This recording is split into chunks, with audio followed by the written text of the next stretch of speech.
Hi, I'm Yolmer from UAV Log. Welcome to this video tutorial.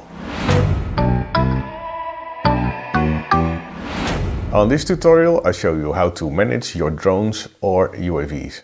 To be able to use UAV Log to track your drone flights, it's necessary to fill the system with at least one UAV or one drone and one battery.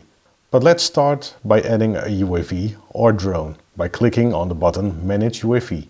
After signing up to UAV Log, there's one UAV or one drone and one battery generated automatically. To edit those, simply click on the name or add one of the other columns. After that you'll see the Manage UAV edit box, which only consists basic information like first UAV as a name and manufacturer. To continue this tutorial, I just punched in some fictive information like your drone as a name and manufacturer for manufacturer. Of course, in real life it's necessary to keep your drone profiles as sharp as possible by putting in as much detailed information as possible. Scrolling to the bottom of the screen, you'll see some extra fields for tracker IDs. You can put in the IDs of a couple of drone trackers right there, but also a couple of status flags, which are grounded and active. You can use these two in whatever combination you like.